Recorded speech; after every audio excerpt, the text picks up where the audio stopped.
नमस्कार, मैं हूं रंजीत झा।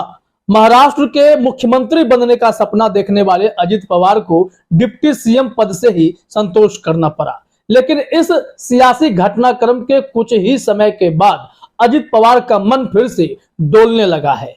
अजित पवार घबराहट में है, उनका कॉन्फिडेंस लो होता चला गया है। वैसे भी अजित पवार के सियासी मूवमेंट को आप देखें तो हर बार वो शरद पवार से मात खाते रहे हैं। इस बार भी ऐसा ही होता हुआ प्रतीत हो रहा है।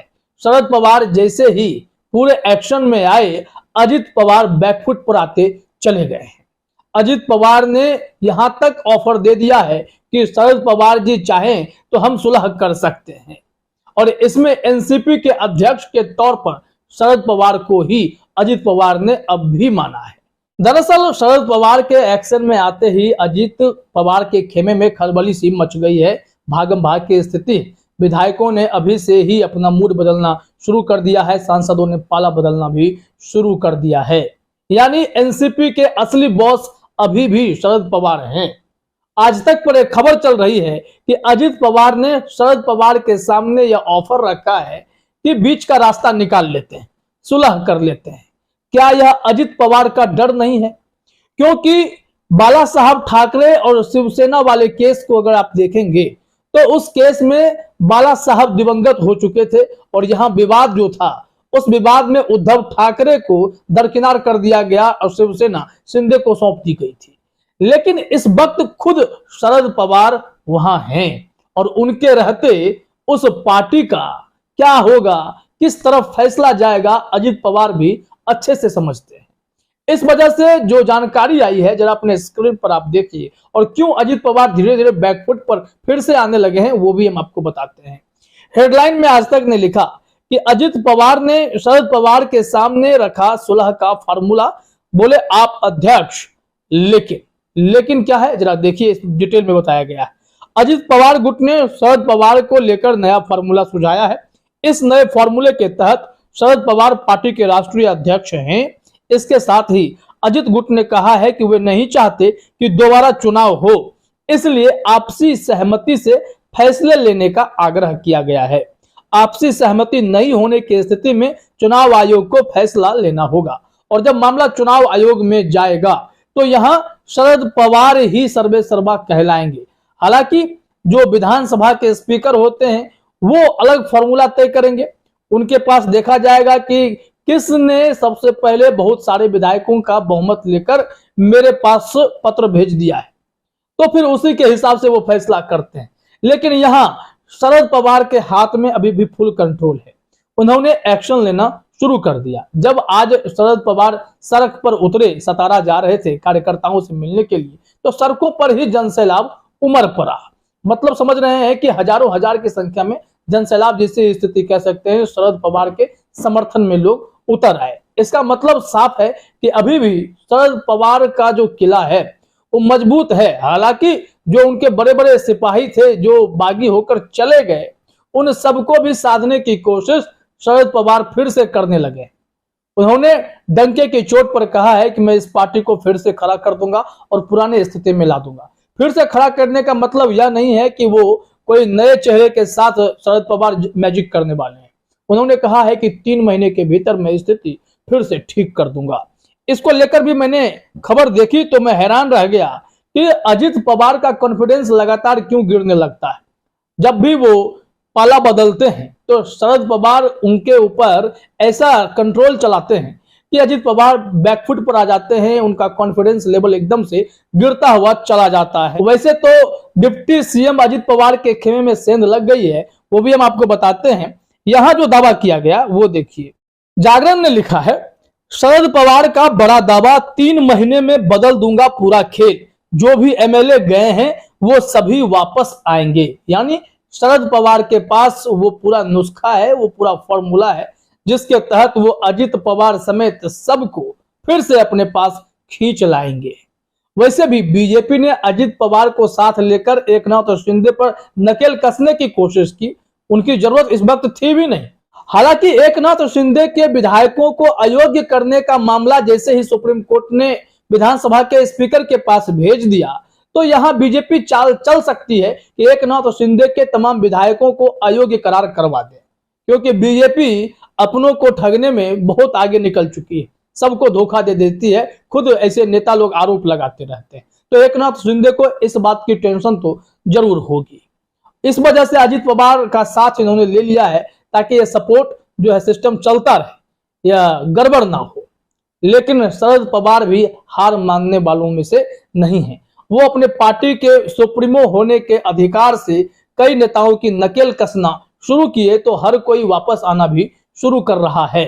देखिए कितने लोग अब वापस आएंगे और कितने आ चुके हैं वो भी हम आपको बता रहे हैं, क्योंकि बहुतों के सुर बदलने लगे हैं। जागरण ने लिखा कि एनसीपी नेता अजित पवार की बगावत के बीच शरद पवार ने प्रेस कॉन्फ्रेंस की। इस दौरान शरद पवार ने अजित के फैसले पर सवाल खड़े किए। उन्होंने कहा कि मुझे छोड़कर जाने वाले पहले भी चुनाव हार चुके हैं। उन्होंने कहा कि पूरा खेल 3 महीने में बदल दूंगा। अजित पवार के साथ जो भी विधायक गए हैं वो भी वापस आ जाएंगे। अब इस दावे पर आप क्या कहेंगे? शरद पवार के तर्कश में अभी बहुत सारे तीर बाकी हैं। बड़ा फैसला होगा, जल्द होगा, क्योंकि बीजेपी को वहां झटके पर झटके लग रहे थे। ऐसे में महाराष्ट्र वाला कुनबा बचाने की कवायद में वो खुद अपने पैर पर कुल्हाड़ी मार बैठी है। जनता सब कुछ देख रही है। चुनावी नतीजे जब आएंगे, आप देखेंगे लोकसभा के चुनाव, फिर उसके तुरंत बाद जब विधानसभा के चुनाव महाराष्ट्र में होंगे, उन सब पर आपको असर दिखेगा। बीजेपी नुकसान में आ सकती है। अब शरद पवार ने ऐसी कौन सी चाबी घुमाई जिसके बाद अजित पवार का कॉन्फिडेंस गिरता चला गया? वो इस स्थिति में आ गए कि उन्हें शरद पवार के सामने हाथ जोड़कर सुलह का फॉर्मूला देना पड़ा है। इसको लेकर जरा अपने स्क्रीन पर आप पत्रिका की खबर देखिए। यहाँ पे सारी स्थिति स्पष्ट हो जाएगी। यहाँ पर पत्रिका ने हेडलाइन में लिखा है, अजित पवार के खेमे में लग गई सेंध, शरद पवार के तेवर देख एमपी अमोल कोल्हे समेत कई ने बदला पाला। अब इसमें पाला बदलने वाले जिनका तेवर बदल गया है उन सब के बारे में भी जानिए। अमोल कोल्हे के बारे में आप जान रहे हैं, उन्होंने कहा कि दिल दिमाग के बीच कंफ्यूजन हो गया था और फिर वापस वो शरद पवार के पास चले गए। यहाँ पर कार्रवाई शरद पवार ने प्रफुल्ल पटेल पर कर दी। इसके अलावा और भी कई नेताओं पर कार्रवाई हुई है। पत्रिका ने लिखा है कि मीडिया रिपोर्ट्स के मुताबिक एनसीपी के वरिष्ठ नेता अजित पवार के अगुवाई वाले खेमे की ओर से 30 से अधिक विधायकों का समर्थन होने का दावा किया गया है, जिसमें से अब 4 विधायकों ने अचानक तटस्थ रुख अपना लिया है, जबकि कल तक अजित पवार का समर्थन करने वाले 9-10 विधायक अपना फैसला बदलने की तैयारी में हैं। शरद पवार के आक्रामक रुख को देखते हुए क्या हुआ है विधायकों के मन में और कौन कौन से ऐसे लोग हैं वो भी देखिए जरा अपने स्क्रीन पर। यहाँ लिखा गया है कि शरद पवार के आक्रामक रुख को देखते हुए पारनेर के विधायक नीलेश लंके, चिपलून के विधायक शेखर निकम, शिरूर के विधायक अशोक पवार, वसमत के विधायक राजू नवघड़े, जुन्नर के विधायक अतुल बेनके, अकोला के विधायक किरण लहामटे, पुसद के विधायक इंद्रनील नाइक ने तटस्थ रुख अपना लिया है। यह सभी विधायक कल तक अजित पवार के साथ खड़े थे, जिन्होंने 24 घंटे में ही अपनी भाषा बदल ली है। तो देखिए क्या स्थिति हो गई है अब महाराष्ट्र में। अजित पवार को अच्छे से पता है कि शरद पवार अगर कुछ चाबी घुमाएंगे तो अजित पवार के साथ जाने वाले विधायकों को टेंशन होगी, वो सब घर वापसी कर जाएंगे। ऐसे में फिर से अजित पवार अकेले न पड़ जाए, क्योंकि ऐसा उनके साथ पहले भी हो चुका है। ये स्थिति आपको याद ही होगा जब देवेंद्र फडणवीस के साथ मिलकर अजित पवार ने सरकार बना ली थी, तो उस वक्त फिर से वापस अजित पवार को जाना पड़ा था, क्योंकि उनके साथ देने वाले विधायक बागी होकर वापस शरद पवार के पास चले गए थे। इस बार भी कमोबेश ऐसी स्थिति दिखाई पड़ रही है। इसी को लेकर अब जानकारी सामने आ रही है कि तमाम ऐसे सांसद विधायक जो हैं वो वापसी करने को तैयार हैं, क्योंकि शरद पवार ने कार्रवाई करनी शुरू कर दी। जिन 9 नेताओं ने मंत्री पद की शपथ ले ली उन पर तो सबसे पहले इन्होंने हंटर चला दिया। इसके बाद अब टेंशन की स्थिति वहां हो गई है। जो लाइव रिपोर्ट इस वक्त दैनिक जागरण से आई है वो भी अपने स्क्रीन पर देखिए। लाइव ब्लॉग में कहा जा रहा है कि एक्शन मोड में शरद पवार, पार्टी विरोधी गतिविधियों के लिए सुनील तटकरे और प्रफुल्ल पटेल की सदस्यता कर दी है रद्द। ये खबर आई है। तो इससे अब वहां जो अजित पवार का खेमा है उनमें खलबली से मची हुई है। वो सब भागम भाग की स्थिति में हैं। अब ये सभी दल बदलने को तैयार हैं। जागरण ने भी लिखा है कि राष्ट्रवादी कांग्रेस पार्टी से बागी हुए अजित पवार पर अब शरद पवार एक्शन लेने के मूड में आ गए। एनसीपी ने बागी अजित पवार और 8 अन्य विधायकों को अयोग्य घोषित करने के लिए विधानसभा अध्यक्ष राहुल नार्वेकर को पत्र भेजा है। इतना ही नहीं, चुनाव आयोग को भी मेल भेजा गया है। कहा गया है कि एनसीपी की बागडोर इस वक्त शरद पवार के हाथ में है।